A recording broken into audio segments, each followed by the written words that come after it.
یعنی ایک تجربہ تھا ان کے مالیکیولز کو تانبے اور جیسی دھات کے، تاکہ ایک وہ نئی ایک چیز بنا سکیں. وہ بھی میں بتا دوں کس لیے. تو یہ آرگینک مالیکیول ایسے تھے جیسے ان کے کئی بازو یا پل ہوں جو دھات کے ایٹموں کو جوڑ کر 3 جہتی جال بناتے ہیں، 3 ڈائمینشنل ایک جال بناتے ہیں.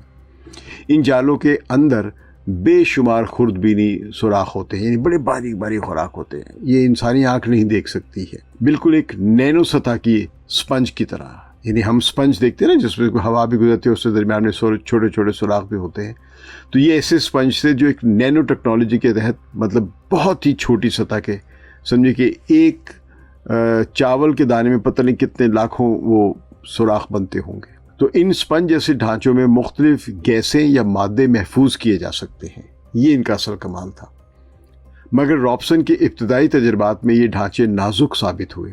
جب ان سے محلول گزارا جاتا یا انہیں ہوا یا حرارت کے سامنے لایا جاتا تو وہ ٹوٹ جاتے تھے نازک ہونے کی وجہ سے. لیکن اس کوشش نے آگے چل کر ایک نئی دنیا کے دروازے کھول دی. ان کی کوشش عملی طور پہ زیادہ کامیاب نہ ہو سکی، سود مند نہیں ثابت ہوئی، لیکن ایک دریافت بہت بڑی تھی کہ آپ اس طرح کی ایک چیز بنا سکتے ہیں. اپنے تجربات اور کوششوں سے اس کو ایک نئی شکل دے سکتے ہیں. تو ان کے اس خیال کو جاپان کے کیوٹو یونیورسٹی سے تعلق رکھنے والے سائنسدان سوسومو کیٹاگاوا نے آگے بڑھایا. انہوں نے یہ جاننے کی کوشش کی کہ یہ مادے اپنے ماحول کے ساتھ سانس لینے کی طرح برتاؤ کر سکتے ہیں یا نہیں.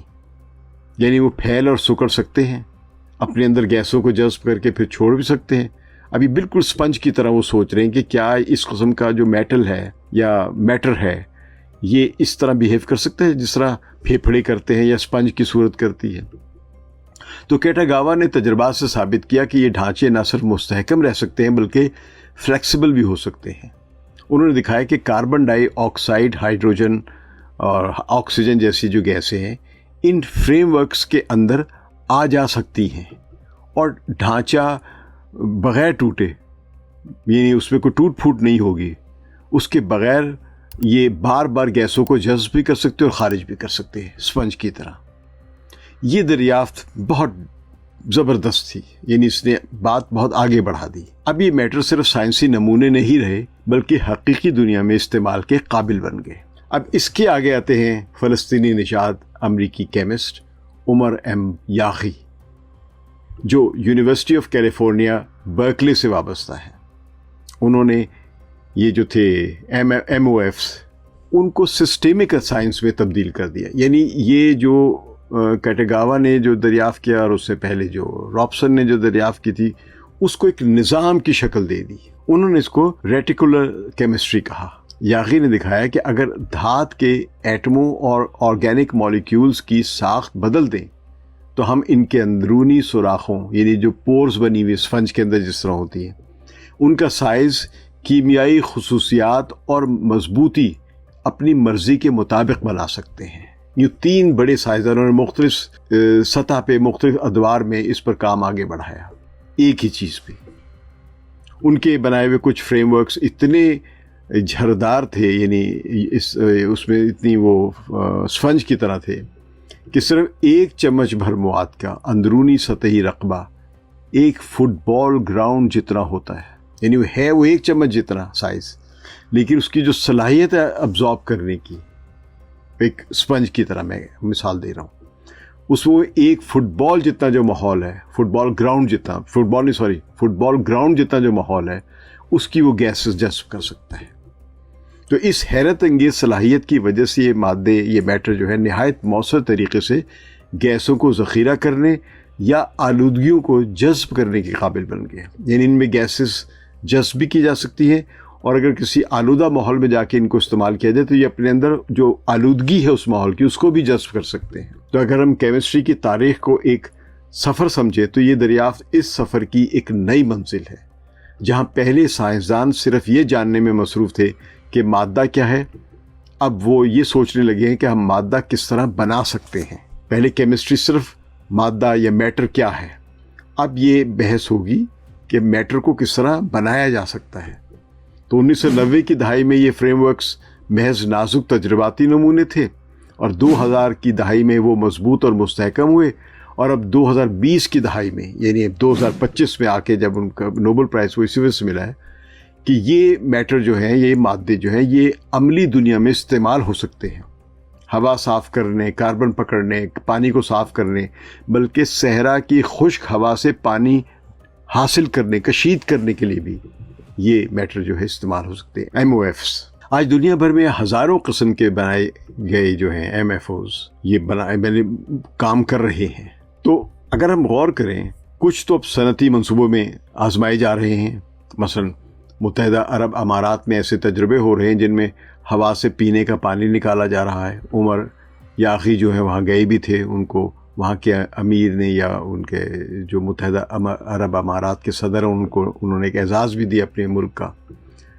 تو امریکہ میں بجلی گھروں سے خارج ہونے والی کاربن ڈائی آکسائڈ کو یہ مادے جو جذب کر کے فضا میں جانے سے روک رہے ہیں، یعنی کہا جہاں پہ کوئلے سے چل رہی ہے یا گیسز سے یا سمجھے کہ آئل سے جو چل رہی ہیں بجلی گھر، ان سے جو گیسز خارج ہوتی ہیں جو ماحول کو آلودہ کرتی ہیں، تو اس آلودگی کو یہ جو ان کے بنائے ہوئے MOFs اس کو جذب کر رہے ہیں اور ماحول کو صاف کر رہے ہیں۔ کچھ لیبارٹریز ان کا استعمال ہائیڈروجن اور میتھین گیس جو ہے ان سے جو ایندھن ذخیرہ کرنے کے لیے ہوتا ہے اس کے لیے استعمال کیے جا رہے ہیں، اور کچھ تجربات میں انہیں زہریلے کیمیکلز یعنی جیسے PFAs ہیں جو دریاؤں اور زیر زمین کہہ لیں پانی میں مستقل آلودگی پیدا کرتے ہیں، ان کو صاف کرنے کے لیے استعمال کیے جا رہے ہیں۔ حتیٰ کہ دوا سازی کی صنعت میں یعنی فارماسیوٹیکل انڈسٹری میں بھی جو ہے وہ MOFs جو ہیں ان کے ذریعے بعض خلیوں تک دوائیوں کو پہنچانے کے لیے بھی وہ جسم کے اندر جا کر درست وقت پر دوا خارج کرتے ہیں، یعنی وہاں بھی وہ جا کے کنٹرول کر سکتے ہیں، ان کو نینو ٹیکنالوجی کے ذریعے وہاں پہنچایا جاتا ہے۔ تو نوبل کمیٹی جس نے یہ دیا ہے انعام ان 3 سائنسدانوں کو، انہوں نے کہا کہ یہ میٹر یعنی جو انہوں نے دریافت کیا ہے، یہ بنایا ہے ان 3 سائنسدانوں نے، اس کے مطابق، اس کمیٹی کے مطابق انسانیت کے سب سے بڑے مسائل کے حل میں اہم کردار ادا کر سکتے ہیں، یعنی ماحولیاتی تبدیلی، صاف توانائی اور آلودگی جیسے جو مسائل ہیں ان کو یہ حل کر سکتے ہیں۔ تو ان مادوں کے اندر موجود خوردبینی راستے مخصوص مالیکیولز کو پہچاننے، جذب کرنے اور خارج کرنے کی حیرت انگیز صلاحیت رکھتے ہیں۔ یہی خصوصیت انہیں صنعتوں میں گیس الگ کرنے، پانی صاف کرنے اور کیمیائی عمل جو ہے، کیمیکل ری ایکشن جو ہے، اس کو تیز کرنے جیسے کاموں میں بہت اس کو کارآمد اور مفید بناتی ہیں۔ لیکن اس نوبل انعام کی اصل اہمیت صرف سائنسی نہیں بلکہ فکری بھی ہے۔ اس سوچ کی نمائندگی کرتا ہے وہ یہ کہ جس میں سائنس محض علم کے لیے نہیں بلکہ انسان اور زمین کی فلاح و بہبود کے لیے بھی، ویلفیئر کے لیے بھی ایک ذریعہ ہے۔ رابسن، کیٹاگاوا اور جو یاغی صاحب، جو عمر یاغی، یہ دریافت یعنی ان کی جو دریافت ہے یہ ایک نئے دور کی علامت بھی ہے، ایک ایسا دور جہاں سائنسدان صرف یہ نہیں دیکھتے کہ ہم کیا بنا سکتے ہیں، بلکہ وہ یہ بنانے سے پہلے سوچتے ہیں کہ ہم جو بنا رہے ہیں وہ انسانی زندگی کو کیسے بہتر کر سکتا ہے۔ یہ ایک انسانی جذبہ ہے۔ ان تینوں سائنسدانوں کی زندگیاں ہم سب کے لیے ایک قسم کی، میں کہوں گا، مشعل راہ ہے۔ جو سائنسدان نہیں بھی ہیں، جو نوبل پرائز نہیں بھی جیت سکتے، ان کے لیے یہ ایک رہنمایا ہے کہ آپ جو بھی کام کر رہے ہیں صرف علمی یا اپنی خوشی کے لیے یا بلا وجہ ایسے نہ کریں، بلکہ اس میں انسانی فلاح بھی سوچیں۔ یہ سب بڑے عظیم لوگ ہیں، لیکن جیسا کہ میں نے شروع میں عرض کیا تھا، میں آج کی اس گفتگو میں عمر ایم یاغی کے بارے میں کچھ اضافی بات کروں گا۔ مختلف ذرائع کے مطابق عمر یاغی کے والدین نے، یہ گلف نیوز نے اس پہ رپورٹ لکھی ہے اور میں نے وہیں سے یہ نقطہ لیا کہ 1948 میں نکبہ یعنی جس کو فلسطینیوں کے لیے بہت بڑا ایک المیہ کہا جاتا ہے، اس کے دوران یہ یافا سے ہجرت کی تھی، جس کو تل ابیب آج کل کہا جا رہا ہے، یعنی ہجرت۔ اور جب انہوں نے ہجرت کی تھی اس وقت وہاں پہ بے انتہا قتل عام ہوتا، بے انتہا لوگوں کو بے گھر کیا گیا تھا۔ تو یہ ہجرت کر کے جو بعد میں علاقے جارڈن کہلاتا ہے، اردن، وہاں پہنچے تھے۔ تو وہاں کے یہ فلسطینی کیمپ میں ان کے والدین نے رہنا شروع کیا۔ تو جب ہجرت کی تو وہاں پر جس کیمپ میں یہ رہتے تھے، وہاں پہ 1965 میں اردن کے دارالحکومت عمان میں یہ کیمپ تھا، اس کے فلسطینی کیمپ میں پیدا ہوئے یہ عمر یاغی، اور اپنے بہن بھائیوں کے ساتھ ایک ایسے کمرے کے گھر میں پلے بڑھے ہیں جہاں خاندان کے مویشی بھی ساتھ ہی رہتے تھے۔ یہ غربت کی ایک انتہا تھی، وہاں صرف پانی، بجلی اور سوچنے کے لیے جگہ نہیں تھی، تو وہاں پہ ایک بچہ کیا سوچتا ہوگا، کیا پڑھتا ہوگا؟ بجلی نہیں تھی، صاف ماحول نہیں تھا، تو ایسے ماحول میں ایک کریٹیو مائنڈ کے ساتھ، ایک تخلیقی ذہن کے ساتھ کیا ہوتا ہوگا؟ تو بعد میں یہی عمر یاغی نوبل انعام کی کمیٹی سے گفتگو میں انہوں نے کہا ہے کہ میرا تعلق ایک پناہ گزین خاندان سے ہے، ریفیوجی۔ میرے والدین بمشکل پڑھ لکھ سکتے تھے۔ انہوں نے کہا کہ میرے والد نے غالباً 6ٹھی جماعت تک تعلیم حاصل کی، اور میری والدہ تو بالکل ان پڑھ تھی، لکھنا پڑھنا جانتی ہی نہیں تھی۔ اس پس منظر سے یہاں تک کا سفر ایک طویل داستان ہے، اور سائنس نے مجھے یہ موقع دیا کہ میں یہ سفر طے کر سکوں اور ایک مقام معاشرے میں حاصل کر سکوں۔ یہ عمر یاغی کے الفاظ ہیں اپنے بارے میں۔ اب یہاں پہ میں تھوڑا سا اشارہ کروں گا، 1965 میں پیدا ہوتے اور 1969 میں یعنی 1969 میں وہاں پہ ایک بہت بڑا فلسطینیوں کا میسیکر بھی ہوا تھا، جس میں پاکستانی فوج کے اس وقت کے بریگیڈیئر ضیاء الحق بھی شامل تھے۔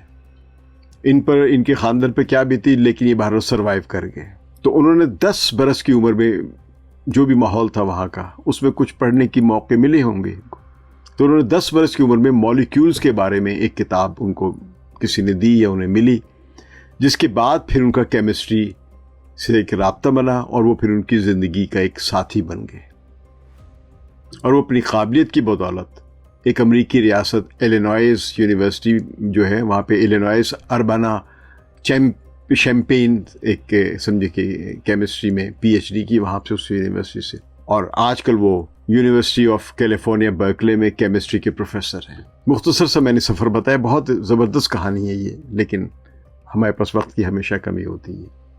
تو عمر یاغی کو شامل کیا جائے ان جیسے لوگوں کو، تو اب دنیا کے یعنی ان کو جب نوبل پرائز ملا ہے تو فلسطینی نژاد یہ پہلے نوبل پرائز حاصل کرنے والے سائنس کا میں بات کر رہا ہوں، اور اگر دنیا بھر کے مسلمانوں کو جو نوبل پرائز ملے ہیں تو ان میں یہ 5ویں نمبر کے ہیں جنہیں سائنس میں اپنی ایک دریافت کی وجہ سے نوبل انعام ملا ہے۔ سائنس کے شعبوں میں نوبل پرائز حاصل کرنے والوں میں ایک پاکستان کے ڈاکٹر عبدالسلام ہیں، مصر کے احمد زویل ہیں، ترکی کے عزیز سنکار ہیں، اور الجزائر کی نژاد جو ایک امریکی ہیں، مونجی باؤندی ان کا نام ہے، ان کو یہ انعام ملا ہے ماضی میں۔